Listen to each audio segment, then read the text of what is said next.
Alright, so this lick is based on the A blues scale, and an A blues scale is like an A minor pentatonic, but we add the flat 5 as well. So that's basically the sound. And we start here on the perfect 5th, the E here on the 12th fret of the high E string.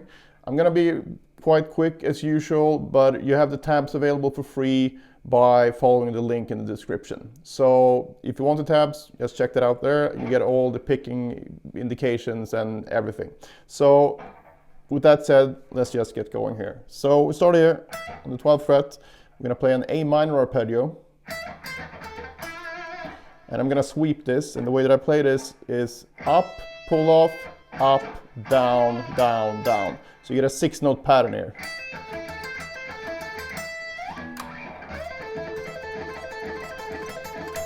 Now the only thing that I changed here is that I changed the perfect 5th into a flat 5. So I go, and that in itself is kind of a cool thing, and also because it's 6 notes before you get back to the top note again, it's a pretty easy thing to get in rhythmically as 6 tuplets, and even as 16th notes as well. So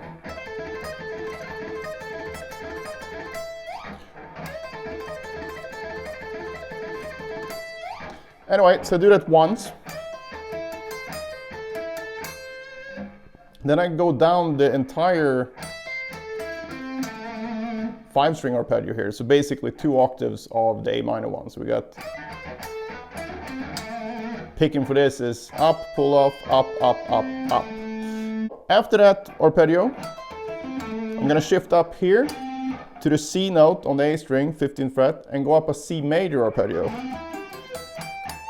But when you play a C major triad over an A minor chord, you'll actually get an A minor 7 will be like the overall effect of it, because you're not hearing C as the root note, you're hearing everything from A here as a root note. So the intervals would be C is the minor 3rd, the 5th, here's the E, and then you got the flat 7. So this is called superimposing triads, and it's a really cool concept that I will talk more about in the future. I mentioned it in a few previous videos as well, but for now, if you want to get a minor 7 sound from any minor chord, simply build a major triad from the minor 3rd of the chord. So hopefully that makes sense. So, and why I get into this thing here is also because I want to keep the 6s going, because we have 1, 2, 3, 4, 5, 6, 1, 2, 3, 4, 5, 6, 1, 2, 3, 4, 5, 6, 1, 2, 3, 4, 5, 6, and then that leads me up here to the root note A. And from here, I'm going to play another 6-note sequence. And this is something that I use a lot. I really like the sequence. First learned it from Yngwie, I believe, and you hear vintage Paul Gilbert do this all the time. It's a classic sequence. Usually you hear it in more of a that kind of a context, but it works pretty much anywhere. And in this case, we're going to use the pentatonic scale. So start here with the frets 12, 15, 17. And the sequence, if we number the notes from left to right, 1, 2, 3, the sequence would be 3, 1, 2, 3, 2, 1, 3, 1, 2, 3, 2, 1. Then I just repeat that moving up the scale. So I go, shift up to the next set of 3 notes, and shift up to the next set of 3. And then from there, I'm sliding into the 22nd fret here and bend it up to 23, which happens to be the flat 5 again, to tie it all together. And then ending here on the root note. So all together, slowly.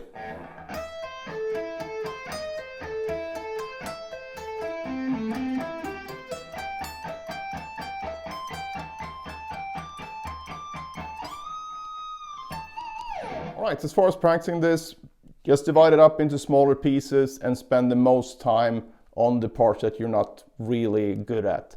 And that pretty much sums up most good practice advice. Don't spend time on stuff that you're already good at, because that's just ego stroking stuff, right? And that's fine to do when you've been practicing all day and you just want to play and have fun. But when you practice, if you want to progress quickly. Make sure that you practice the things that you're actually bad at. And when you do that, the first couple of days it's going to be, not feel very good if you're not used to it. But the inspiration and the motivation that comes from seeing actual progress within a few days is hard to beat. And it's much easier to see that with things that you're very uncomfortable with, because there will be a much bigger difference than being able to play something you're already good at slightly faster. So make sure that you keep that in mind when you practice this stuff. But as far as a more concrete practice tip here, I would say work on getting the timing right, going from a sweep arpeggio into a picked run, because it feels like it almost feels like you're rushing with your right hand when you start doing the alternate picking, even if you're at the exact correct tempo. And that's because doing a sweep, you basically cover a lot of notes with one pick stroke, and then when you go into strict alternate picking, especially on a single string, it's going to feel like you have to pick way faster, which you have to, because now you're actually hitting 6 notes per beat. So just by doing this 1 2 3 4 5 6 1 2 3 4 5 6, that can be a good exercise, and just try to get that really tight. So